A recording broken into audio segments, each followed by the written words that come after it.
Bonjour, bienvenue sur la cuisine des Linoucha, j'espère que vous allez bien les amis. Je vais partager avec vous aujourd'hui une recette de saison qui réchauffe bien. Un délicieux sauté de veau aux olives, carottes et champignons. Découvrons la recette ensemble. Alors on va commencer dans un premier temps par préparer les oignons. Alors j'ai pris des oignons nouveaux, des cébettes. J'aime bien le goût que vous pouvez très bien remplacer par un oignon nouveau. Plutôt un oignon blanc je veux dire. Je le coupe là également, j'enlève le cœur qui est à l'intérieur, qui est indigeste. Et on va couper le tout finement, on va affiner l'oignon et l'ail. On va prendre également les morceaux de sauté de veau que je vais passer dans la farine sur tous les côtés. C'est ce qui va garantir une sauce assez onctueuse. Alors dans une marmite à fond épais, je vais mettre de l'huile d'olive et je vais venir faire colorer les morceaux de sauté de veau. Alors vous pouvez faire cette opération plusieurs fois. Comme la marmite n'est pas très grande, après coloration, vous remettez les morceaux sur l'autre côté et vous les enlevez après avec un écumoire et vous recommencez l'opération jusqu'à ce qu'on finalise toute la quantité. Alors si vous utilisez une sauteuse plus grande, vous pouvez mettre toute la quantité dans ce cas-là.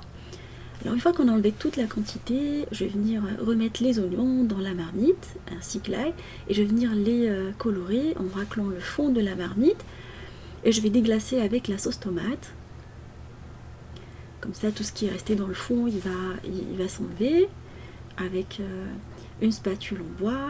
Après coloration, 5 petites minutes, où j'ai coloré l'oignon avec la pulpe de tomate, je vais rajouter un mélange de champignons que vous pouvez remplacer qu'avec des champignons blancs, la carotte ainsi que la pomme de terre, sel, poivre, piment d'Espelette pour les personnes qui aiment ça, quelques feuilles de laurier, vous pouvez rajouter d'autres herbes si vous souhaitez. On va arroser avec l'eau bouillante, racler le fond de la marmite et la laisser cuire pendant 45 minutes, entre 45 et 50 minutes, à feu entre moyen et doux. Alors j'ai pris des pommes de terre grenelles et la carotte, je l'ai coupée en rondelles, lors d'1,5 cm. Voilà, en court.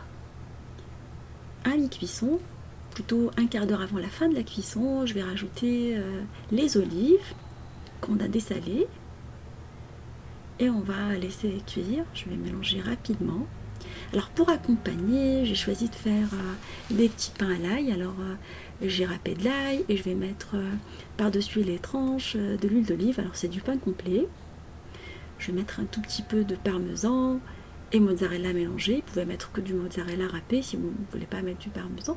Et je vais les faire griller au four pendant une dizaine de minutes à 240.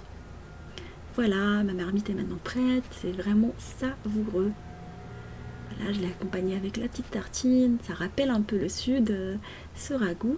J'espère qu'il vous fera plaisir à vos familles. Je vous fais des gros bisous d'amour. Je vous souhaite un bon week-end. Et on se dit comme d'habitude, on se retrouve sur la cuisine des Linoucha avec des nouvelles recettes, un voyage culinaire. Et à bientôt!